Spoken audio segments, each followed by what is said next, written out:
Hi, this is Carolyn Haney, and I want to welcome you to Social Work 5500.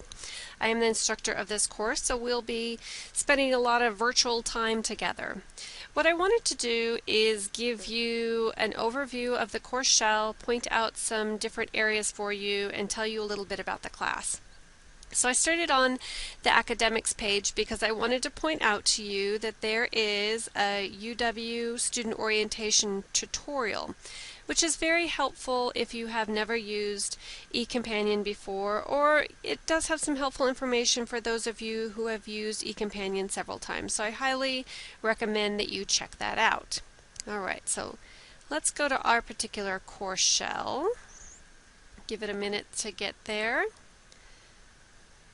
What I have done is I have created a welcome and overview PowerPoint.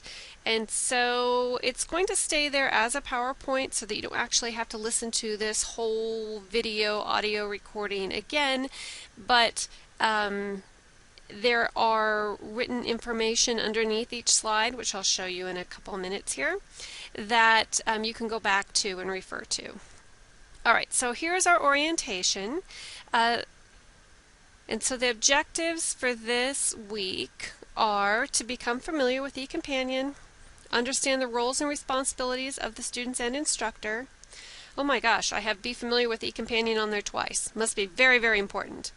Meet the instructor and other students, create a safe online learning community, and gain an understanding of policy and policy advocacy. So this lets you know how information is going to be shared for our online lectures. So it will be shared in one of two ways. One, like this lecture, where I'm actually recording the screen. There might be another way that I've experimented with in the past, where there is will be a little audio icon down here, and then you click on that for each individual slide. So that's one more way that information will be shared. But as you can see, for this week what I have done is the PowerPoint above with the text below. And you can just grab down here and change the size of that so you can see it. And sometimes you will have to scroll down in order to get all the information. On to the next slide. So like I said, I highly recommend that you complete the eCompanion tutorial. It is important for you to download the newest version of Adobe Acrobat. And if you have problems with eCompanion, please let us know. We can't fix something if we don't know it isn't working. So if there are content problems, you should contact me. And content problems would be a link not working, a threaded discussion that won't let you post. That could be one of two things. Start with me and then I might send you to a system problem for that. Those sorts of pieces. So if there's something within the content, I need to fix that. If it's a systems problem, such as you're taking the quiz and the quiz automatically just shuts down out of the blue, the drop box won't let you drop something, those sorts of pieces you need to contact the help desk. Alright, so on the home page that we first started on, there is a help that's up in the upper right hand corner. You can just click on that and send an email, or sometimes you can put a question in there and it'll let you know if there's an easy answer to it. There is an excellent companion site to our textbook. The link is available in the bibliography. We're going to be using it quite often to watch clips of videos, so you might just want to go ahead and bookmark it on your computer. As far as responsibilities for students, you need to make sure you're checking in regularly, that you're keeping up.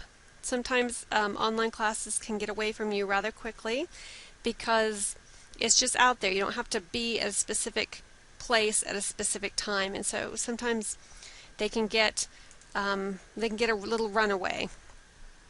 Be engaged, use good netiquette, and I'll show you in a few minutes under doc sharing. There's a netiquette document that I'd like you to review. have contingency plans for computer problems. All sorts of things happen. Maybe your internet at home crashes and burns, or I don't know, sometimes my internet at home, for whatever reason, just is a real pill, and it'll be that way for a couple hours. So just make sure that you have backup plans for computer, because saying your computer wasn't working really is not a legitimate reason for not getting something turned in on time. You need to have other ways of addressing those issues. So the library, a friend, maybe your work is an option for you. Some places are actually asking you to go to work, so they'll be more than willing to let you use your computer at work, but please check on that. So just come up with a backup plan before you need one. And then of course you need to make sure to complete those assignments on time. I do use the date and time stamp that eCompanion uses, which is why it's really important if you're having trouble dropping something in DocShare or in the Dropbox that you are contacting individuals, because that is the date and time stamp that I use in order to determine if an assignment was completed on time. So responsibilities of me: provide a safe online learning environment. I'm checking in a minimum of twice a week, hopefully much more often than that. Respond to assignments in a timely fashion, and of course make sure the content's up and accessible, and those sorts of factors. The syllabi is over here on the left hand side under Course Home. I also have a Word document in doc sharing here. Sometimes I find the one in the bar to your left to be difficult to print out. Maybe it's just me, but so it is in both places so that you can access it. Please read through it carefully. Make sure that you get your questions answered if you have any. The text is quite a nice text. I guess this sort of goes in under syllabus. There are policy advocacy challenges embedded in the text. Please take the time to read these. It'll really help you understand and make sense of what they're talking about, so don't skip over those.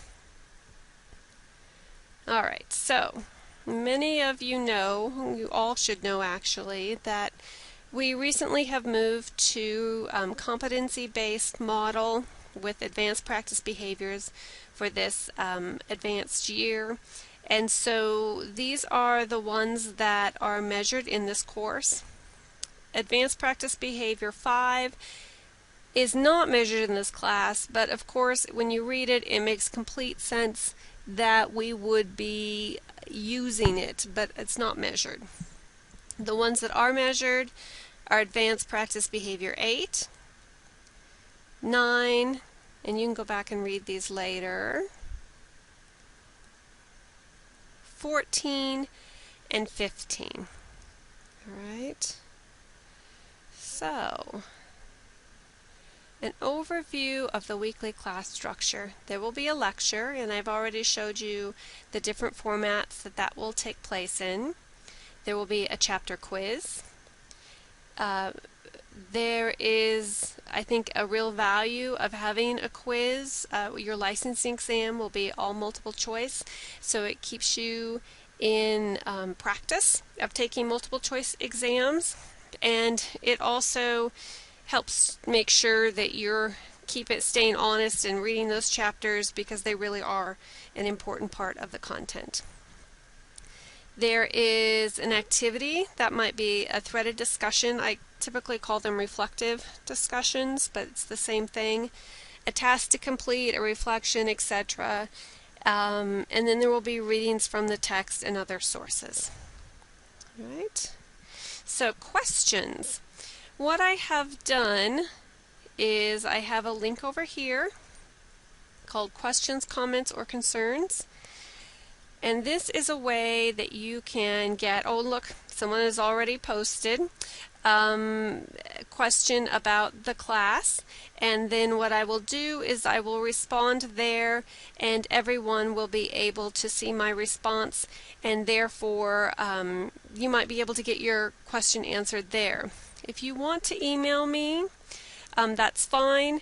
Just make sure that you put the 5500 in the subject line, because otherwise it's very well that I won't see it. I get a lot of emails. I coordinate the undergraduate program, so I often get teased about how many emails I have in my inbox. So, under doc sharing here, we have this first one category, and you will see that there's the criteria for the discussion boards. There is the syllabi in a Word document, and then netiquette. And then under Unit 1, I don't have this video posted yet, but it will be soon. There is the breakdown of groups for this week. Right now we have 14, so that breaks down into 2 groups of 7. I might break you into 3 groups as we get into some larger content that would take more time to read through that many people's responses. So you have introductions this week. Well, you have lecture this week, introductions, and reflective discussion. And you'll see here's the group A, which corresponds to this group, the group B, which corresponds to this group, and then here's your Chapter 1 quiz. The Chapter 1 quiz, I'll go ahead and click on it, is timed at 20 minutes. It is expected that you read the chapter before you take the quiz. There are only 10 questions. You do have access to your text, so you can refer to your text, but you really can't depend on just opening up your textbook and skimming through it. You're not going to get to answer all the questions in that time frame. Once you enter the quiz, you cannot exit the quiz and enter at a later time, so make sure that when you're sitting down to complete it that you have planned to be uninterrupted during that time. Up here, every week I will have a task to complete. PowerPoint slides here. Right, this one has 2 additional slides. Okay, so the orientation overview, which we're doing right now, readings Chapter 1, the PowerPoint lecture, which is right here. And then the second is the threaded discussion. The first post is due Wednesday by 11:55. Last post is due Saturday by 11:55. There's 2 different ones this week, and then you need to complete your weekly quiz by Saturday at 11:55. All assignments, with the exception of papers and presentations, will be due within this time frame. So, all right, I look forward to working with you this semester. Here's to a good beginning.